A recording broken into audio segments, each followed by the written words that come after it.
สวัสดีทุกคนครับก็วันนี้มีเรื่องจะมาเล่านะก็คือเรื่องที่ว่าเอ๊ะเราควรจะต้องหาไหมว่าคนคนนี้เป็นโรคอะไรอะไรแบบนี้คืออาจจะเป็นโรคพวกทางจิตเวชหรือโรคพวกกลุ่มเด็กพิเศษซะมากกว่านะโรคทางกายเนี่ยอาจจะไม่ใช่ซะอย่างนั้นซะทีเดียวอาจจะไม่ได้ใช้กับกรณีนี้นะ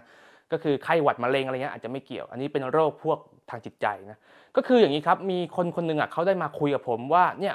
เขารู้สึกว่าลูกเขาเนี่ยแปลกๆนะ แต่ว่าลูกเขาเนี่ยเป็นโรคอะไรก็ไม่รู้อยากหาสาเหตุมากว่าลูกเขาเป็นโรคอะไร คือเขาคิดว่าลูกเขาเนี่ยน่าจะเป็นพวกโรคเกี่ยวกับกลุ่มออทิสติกอาจจะเป็นพวก Asperger อะไรพวกนี้ แต่ว่าก็ไม่ชัวร์ว่าเป็นไหมเพราะว่าไปหาผู้เชี่ยวชาญหลายที่เขาก็บอกว่าแบบไม่เห็นมีอะไรอะไรอย่างเงี้ยนึกออกไหมเขาก็เลยกังวลว่าลูกเขาเป็นอะไร สุดท้ายเนี่ยก็คือเราควรจะต้องหาสาเหตุไหมว่าลูกเขาเป็นอะไรแบบนี้คืออย่างนี้ครับคือสุดท้ายเนี่ยก็เลยมีผู้เชี่ยวชาญได้บอกเขาว่าเอาจริงๆนะ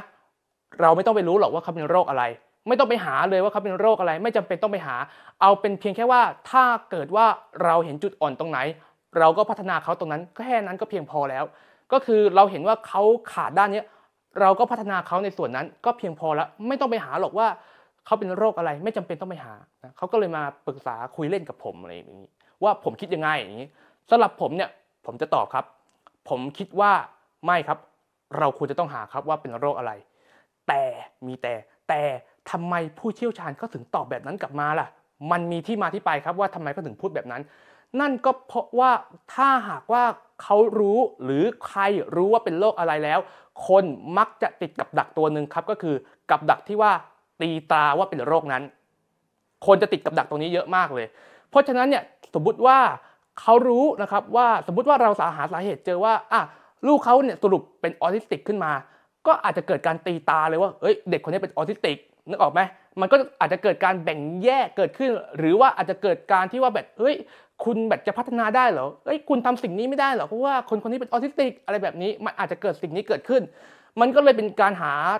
มันไม่ใช่การหาดิมันก็เลยเป็นคำพูดที่ผู้เชี่ยวชาญเขาถึงตอบกลับมาว่าสุดท้ายเนี่ยไม่ต้องไปบอกหรอกว่าเป็นโรคอะไรไม่ต้องไปหาสาเหตุว่าเป็นโรคอะไรเอาเป็นว่าเขาอ่อนตรงไหนก็พัฒนาเขาตรงนั้นแค่นั้นก็เพียงพอแล้วคือเขาก็เลยมองว่าถ้าเกิดว่าในเมื่อถ้าคุณรู้ว่าเขาเป็นโรคอะไรขึ้นมาเนี่ยคุณอาจจะเกิดการแบ่งแยกตีตาหรือว่าอาจจะเกิดการที่ว่าแบบเอาโรคมาเป็นแบบเรียกว่าไงเอาโรคมาเป็นการแบ่งไปแล้วว่าแบบเขาเป็นโรคนี้หรือแบบเขาทำอันนี้ไม่ได้หรอกเพราะเขาเป็นโรคนี้อะไรเงี้ยถ้าอย่างนั้นเนี่ยสู้ให้ไม่รู้ไปเลยดีกว่าว่าเป็นโรคอะไรสู้ให้รู้เพียงแค่ว่าพฤติกรรมเขาแค่ตรงนี้นะผิดปกติก็พัฒนาตรงนั้นไปแค่นั้นเองสู้ให้รู้แค่นี้ไปเลยดีกว่าอะไรแบบนี้แต่ทำไมผมถึงบอกว่าการรู้ว่าเป็นโรคอะไรดีกว่าไม่รู้เพราะอะไรครับเพราะการไม่รู้ว่าเป็นโรคอะไรเนี่ยมันก็พัฒนาได้เหมือนกันก็คือพัฒนาในส่วนที่อ่อนนึกออกแบบพัฒนาในส่วนที่บกพร่องแต่ถ้าหากว่าเรารู้ว่าเป็นโรคอะไรขึ้นมามันจะพัฒนาได้ถูกจุดมากกว่านึกออกไหมครับเราจะโฟกัสได้ถูกจุดมากกว่าว่าเป็นโรคอะไรอย่างเงี้ยนึกออกว่าเพราะเราจะรู้แล้วว่าเรารู้แล้วว่านิยามของโรคนี้เป็นยังไงอาการของโรคเป็นอย่างไรมันจะทำให้สโคปได้ถูกจุดมากกว่าโฟกัสได้ถูกจุดมากกว่าและมันจะพัฒนาได้ถูกจุดมากกว่ามากกว่าที่เราแบบไปอารมณ์เหมือนกับงมเข็มมหาสมุทรไม่รู้หรอกว่าเป็นโรคอะไรรู้แค่ว่าพัฒนาการด้านนี้ช้าก็นึกออกป่ะหรือว่ามีความผิดปกติด้านนี้อะไรอย่างนี้ก็รักษาตามนั้นไปแล้วกันอะไรอย่างเงี้ยซึ่งมันอาจจะเป็นการกับยิงปืนกระจายนึกออกป่ะเห็นอันนี้ก็รักษาอันนี้เห็นอันนี้ก็รักษาอันนี้มันอาจจะเป็นการที่ช่วยเหลือหรือรักษาหรือกระตุ้นได้ไม่ไปถึงรากที่แท้จริงของโรคนั้นนึกออกไหมครับมันเป็นเพียงแค่เราอาจจะเห็นอาการแล้วก็รักษาตามนั้นไปก็คือเหมือนกับยอดภูเขาน้ำแข็งที่เราเห็นนั่นแหละอะไรแบบนี้แต่ถ้าเกิดเรารู้ว่าเป็นโรคอะไรขึ้นมาเนี่ยเราจะสามารถสโคปและโฟกัสได้ถูกจุดแล้วมันจะเป็นการรักษาที่รากที่แท้จริงของโรคนั้นครับมันจะสามารถทำให้ตีกรอบได้แล้วว่าสมมุติว่าเป็นออทิสติกขึ้นมาจริงๆเรารู้แล้วว่าอาการออทิสติกเป็นอย่างไรเราจะสามารถโฟกัสรักษาช่วยเหลือได้ถูกจุดมากกว่าอะไรแบบนี้อันนี้คือความแตกต่างครับเพราะฉะนั้นการที่ผู้เชี่ยวชาญเขาได้พูดว่าไม่ต้องไปรู้หรอกว่าเขาเป็นโรคอะไรเอาเป็นว่าเขามีปัญหาด้านไหนเราก็พัฒนาเขาด้านนั้นก็พอ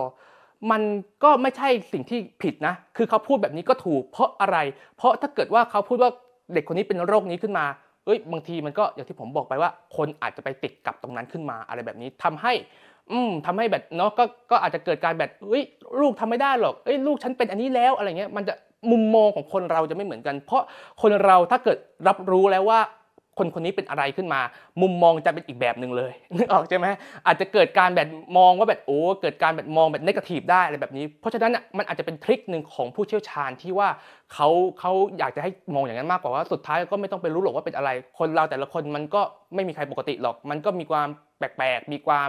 แตกต่างอะไรแบบนี้เป็นเรื่องปกติแค่ว่าเรารู้เพียงแค่ว่าตรงเนี้ยเขามีมากกว่าปกตินะตรงเนี้ยเขาผิดปกติมากกว่าปกตินะเราก็พัฒนาเขาด้านนั้นก็พออะไรแบบนี้อันนี้ก็เป็นอีกคำพูดหนึ่งที่ไม่ผิดเหมือนกันที่ผู้เชี่ยวชาญเขาได้บอกเพราะเขากลัวเรื่องติดกับดักไงอะไรแบบนี้เนาะอันนี้ผมก็มาอธิบายให้เข้าใจกันว่าทำไมบางคนเขาถึงเจอผู้เชี่ยวชาญพูดแบบนั้นกลับมาแต่สำหรับผมมองว่าที่แท้จริงอ่ะรู้ว่าเป็นโรคอะไรครับดีกว่าครับเพราะเราจะหาสาเหตุได้แล้วเราจะช่วยเหลือได้ถึงรากที่แท้จริงของโรคนั้นครับนี่คือข้อคิดจากพีสุรเชษฐ์หวังว่าข้อมูลนี้จะมีประโยชน์กับทุกๆคนครับขอบคุณครับ